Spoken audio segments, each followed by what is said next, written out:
Le 12 octobre 2024, le mois prochain, le sort de l'Ukraine sera finalement fixé.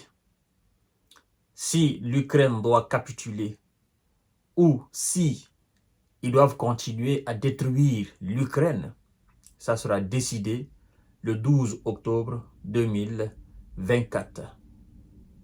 Mais, vous savez, depuis le début, nous parlons de 40 pays qui soutiennent l'Ukraine.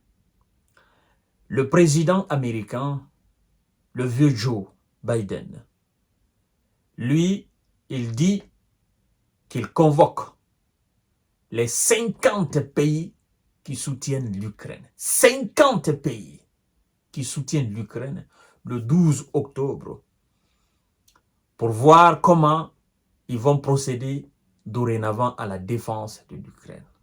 Waouh! Waouh! Dans tout ça, ce sont les efforts de 50 pays, pas des moindres, les pays les plus industrialisés, les pays les plus développés, les pays les plus riches, les pays qui ont le plus d'armes sur cette planète Terre, les pays qui ont les complexes industriels, militaro-industriels développés, les pays donc les plus forts de notre planète, là, ce sont eux qui font face à la Russie, elle seule. Et depuis 2022, réunion sur réunion, sommet sur sommet, réunion sur réunion, sommet sur sommet, tout ce qui n'a pas été trouvé en termes d'idées, en termes d'armes, en termes de force, en termes de puissance, tout ce qui n'a pas été trouvé, tout ce qui n'a pas été fait, tout ce qui n'a pas été décidé, c'est ce qui sera décidé le 12 octobre en Allemagne. Ça me fait rire. Ah oui, c'est le président américain lui-même qui convoque tout le monde en Allemagne, tous les gars, tous ses alliés.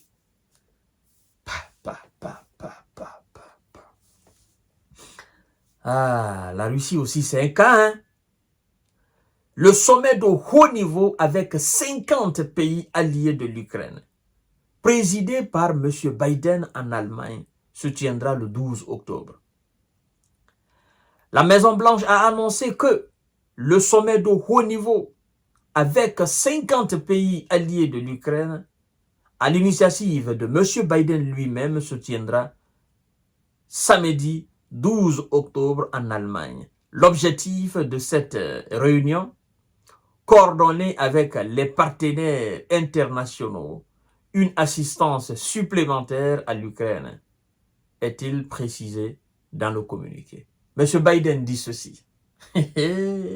Non, c'est pas possible.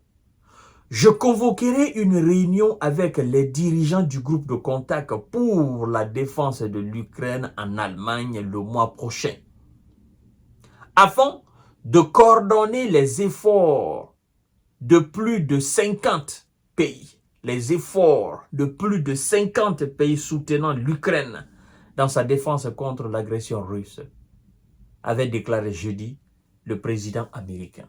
Les efforts de plus de 50 pays, coordonner les efforts de plus de 50 pays pour la défense de l'Ukraine. Wow. Donc, M. Biden, c'est désordonné, quoi. C'est désordonné, c'est pas... Hein? Depuis tout ce temps, vous n'avez pas coordonné. C'est maintenant que vous allez coordonner le 12 octobre pour permettre à l'Ukraine de l'emporter face à la Russie. Mesdames et messieurs, vous voyez ce pourquoi nous sommes en quelque sorte obsédés par ce sujet-là. Vous voyez les raisons pour lesquelles chaque jour nous parlons de ce sujet-là. En fait, la Russie qui était présentée dans un passé récent là, comme une Russie faible, une Russie qui est en l'agonie, Une Russie avec une armée en lambeaux. Une Russie dont l'économie ne peut même pas tenir un mois de sanctions américaines. Parlant des sanctions, le Royaume-Uni, qui ne se fatigue pas, vient encore de décréter d'autres sanctions contre la Russie. Mais qu'est-ce que les Russes s'en foutent des sanctions? Monsieur Biden, en fait, vos alliés là, ils n'ont pas de mots à dire. C'est vous la cause. C'est vous le problème. Parce que l'Ukraine ne vient pas demander 100 milliards d'euros à la France. L'Ukraine ne vient pas demander 50 milliards d'euros à l'Allemagne. Elle ne demande pas 60 milliards à la Grande-Bretagne, pour ne citer que ses cadors sur le continent européen, c'est-à-dire ses patrons de l'OTAN sur le continent européen. Monsieur Zelensky est content quand il va aux États-Unis parce qu'il sait qu'il ne va pas sortir de là-bas sans argent. Il sait qu'il ne va pas sortir de là-bas sans une promesse encore. Ce qui rend M. Donald Trump furieux. Et donc, Zelensky ne pense qu'aux États-Unis. Tout le reste là, ce n'est pas son problème. Qu'est-ce que je veux dire par là? Je veux dire tout simplement, M. Biden, vous n'avez pas besoin de réunir plus de 50 pays en Allemagne. Parce qu'au final, la décision finale, ça vous revient. C'est vous qui décidez. C'est vrai que l'Allemagne a dit qu'elle ne permettra jamais à l'Ukraine d'utiliser les missiles de longue portée pour frapper la Russie. Mais croyez-moi, mesdames et messieurs, croyez-moi, soyez rassurés. Si les États-Unis donnent aujourd'hui leur feu vert pour que l'Ukraine utilise les missiles de longue portée américains, ATACMS, des missiles qui vont jusqu'à 925 km, l'Allemagne sera tellement sous la pression qu'elle va céder et qu'elle va envoyer tous ces missiles, elle va donner l'autorisation. La France, on n'en parle même pas.